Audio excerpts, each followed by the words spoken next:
Hello friends, स्वागत है आप सभी का अपने YouTube channel SSC study stage में। दोस्तों, आज की वीडियो में हम बात करने वाले हैं कोडिंग डिकोडिंग के बारे में। दोस्तों, जैसा कि आप देख सकते हैं यहाँ पे कुछ मैंने वैल्यू पुट किया है, तो वो क्यों किया है ये मैं आपको बताऊंगा। और कोडिंग डिकोडिंग का जो सबसे बेसिक तरीका होता है, बेसिक फार्मूला होता है, वो आज मैं इस वीडियो में आपको बताने वाला हूँ। तो अगर आप भी दोस्तों एसएससी या फिर किसी भी कॉम्पिटिटिव एग्जाम का तैयारी कर रहे हैं तो उन कॉम्पिटिटिव एग्जाम में कोडिंग डिकोडिंग से रिलेटेड जो है क्वेश्चंस अक्सर पूछे जाते हैं। तो आप वीडियो को पूरा एंड तक देखें दोस्तों, ताकि आपको भी बेसिक जो कोडिंग डिकोडिंग का है वो समझ में आए। ठीक है, तो दोस्तों देखिए, स्टार्ट करते हैं। तो हमारे पास ये एक न्यूमेरिक वैल्यू दिया हुआ है, तो वो हम क्यों लेते हैं? देखिए, कितनी बार होता है कोडिंग डिकोडिंग में, जैसे कि हमें किसी को अपना पासवर्ड शेयर करना होता है। ठीक है, तो हम उसे डायरेक्ट पासवर्ड शेयर ना करके उसे डिकोड करके, ठीक है, उस कोड को क्या करते हैं, डिकोड करके सेंड करते हैं, और फिर अगला बंदा क्या करता है, उसे समझता है। ये सब चीज़ें जो है बहुत ही मतलब गवर्नमेंट की जितनी भी आप कह ले कि जहाँ पासवर्ड प्रोटेक्टेड होता है वहाँ पे यूज़ किया जाता है। ठीक है, तो वहाँ पे इन सब का यूज़ बहुत ज़्यादा होता है, बट हमें अभी वो नहीं समझना है, हमें मैथ के रीजनिंग के हिसाब से कोडिंग डिकोडिंग लेके चलना है। तो देखिए दोस्तों, इसमें दो चीज़ें बहुत इंपॉर्टेंट होती है। एक होता है न्यूमेरिक वैल्यू, जिसमें हम ए से लेके जेड तक का जो है न्यूमेरिक वैल्यू लिखते हैं। अब देखिए, ए का 1 होगा, बी का 2 होगा, सी का 3 होगा, ऐसे ही करके जेड तक का 26 होगा। ये न्यूमेरिक वैल्यू है जिसे आपको याद करना है। ठीक है, अगर कोई भी एग्जाम में पूछता है तो आपको इन न्यूमेरिक के बारे में पता होना चाहिए, तभी आप कोडिंग डिकोडिंग का कोई भी क्वेश्चन बना पाएंगे। ठीक है, तो देखिए, ये न्यूमेरिक आपके लिए इंपॉर्टेंट है, ये याद कर ले। ठीक है ना। अब देखिए, अब बात करते हैं अपोजिट वैल्यू की। ठीक है, अब देखिए यहाँ पे मैंने क्या लिखा है, अपोजिट वैल्यू लिखा है। ठीक है ना।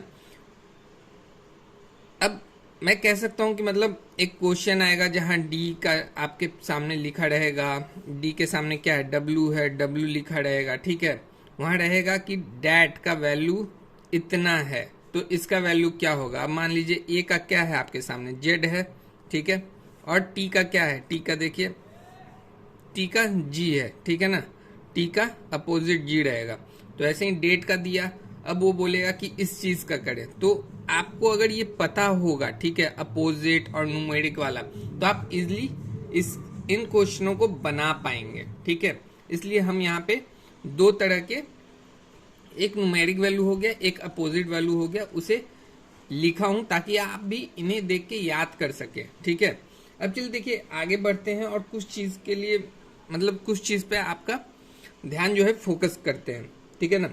देखिए दोस्तों, कोडिंग डिकोडिंग में एक चीज और बहुत ही इंपॉर्टेंट होता है। वो क्या होता है, वो होता है आपको एक शॉर्ट ट्रिक याद करना, जिसमें क्या आता है, ए ई जे ओ टी वाई। ठीक है, इनका न्यूमेरिक वैल्यू, ठीक है ना, इनका न्यूमेरिक वैल्यू आपको याद करना हो। क्योंकि देखिए दोस्तों, ई जो है ए बी सी डी के मतलब आगे है, और उसके बाद एफ जी एच आई तक है। ठीक है ना, तो इसलिए ये मतलब बीच बीच के संख्या जो है ना वो उठाए गए हैं। ठीक है, अब इनसे क्या होगा मैं वो आगे आपको वीडियो में बताऊंगा, लेकिन इसका मान आपको याद करके रखना है। अब इसका मान क्या होता है, इसका मान होता है 5, 10, 15, 20, 25। देख रहे हैं, 5-5 के अंतराल पे इसका वैल्यू है। ठीक है ना, तो इसका न्यूमेरिक वैल्यू आप याद करके रखें। अब इसका यूज हम कहाँ करेंगे वो मैं आपको बताता हूँ। अब देखिए दोस्तों, यहाँ पे कुछ क्वेश्चन मैंने लिया है जो एग्जाम्पल के तौर पे लिया है। ठीक है, अब देखिए, अंग्रेजी वर्णमाला में जी का क्रमांकित मान क्या होगा। तो वो मैंने 1 से 25 तक जो लिखा था वो क्या था, क्रमांकित मान था। ठीक है, न्यूमेरिक वैल्यू था। तो अब देखिए, जी का हमें निकालना है। ठीक है ना, तो जो मैंने आपको एग्जाम्पल दिया, किसका दिया, ई जे ओ टी वाई का। ठीक है ना, 5, 10, 15, 20, 25, ये याद अगर रहेगा तो आप इजीली इस तरीके के क्वेश्चन को बना पाएंगे। अब वो कैसे बनाएंगे वो देखिए। तो हमारा ई कितना है, ई है 5। ठीक है ना, ई 5 है, और जी जो है वो कब आता है? जी आता है ई के बाद, ई एफ जी है ना, ई में +2 करेंगे तो जी आएगा। ठीक है, अब देखिए ई का वैल्यू कितना है? 5 है। अब इसमें 2 प्लस करेंगे तो ई का वैल्यू कितना आ जाएगा? 7 आ जाएगा। देखा, अगर इसका फॉर्मूला आपको याद रहेगा तो आप इजीली इस तरीके से किसी भी क्वेश्चन को बना पाएंगे, इस तरीके के क्वेश्चन को जहां पे क्रमांकिक मान पूछा जाएगा। अब चलिए सेकंड एग्जांपल देखते हैं।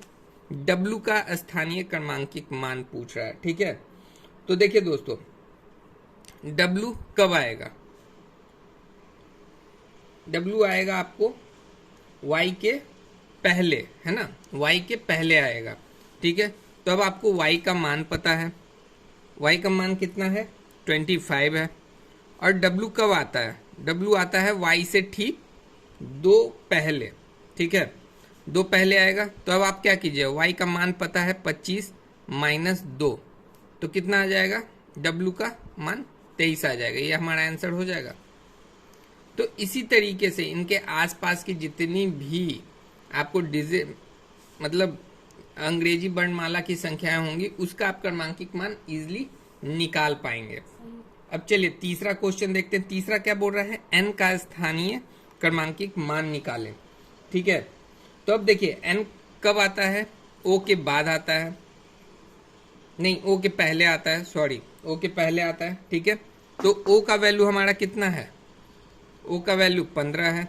अब n जो है MNO, o से 1 माइनस आएगा, है ना, n का। ठीक है, अब o कितना है? o है 15, 15 से 1 माइनस करेंगे कितना आ जाएगा? 14 आ जाएगा। तो ये हमारा आंसर हो जाएगा। ठीक है, अब उसी तरीके से x का पूछेगा। ठीक है, देखिए दोस्तों 26 के 26 क्रमांकिक मान याद करना इजी नहीं होता। अगर आप याद कर लेते तब तो आप तो इजी बना लोगे, किसी भी संख्या का G W N आपको पता होगा।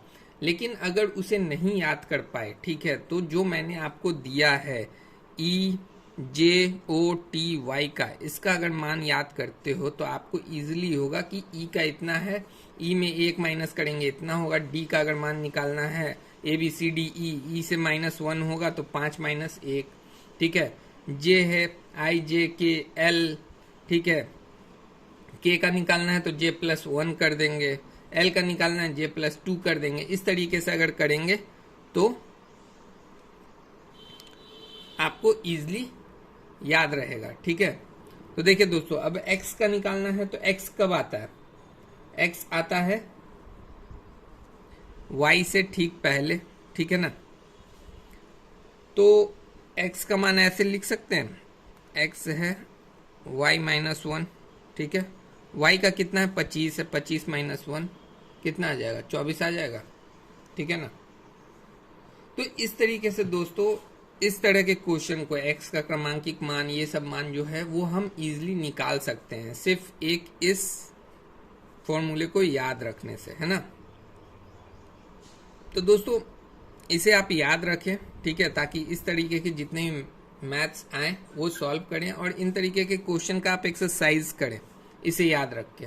ठीक है, तो आपका प्रैक्टिस हो जाएगा और एग्जाम में आप 2 सेकंड के अंदर इन क्वेश्चनों को सॉल्व कर पाएंगे। ठीक है दोस्तों, आशा करता हूँ आपको वीडियो अच्छी लगी होगी, तो प्लीज़ एक लाइक करें और इसी तरीके के एसएससी से रिलेटेड रीजनिंग क्वेश्चंस के लिए चैनल को सब्सक्राइब भी करें। धन्यवाद।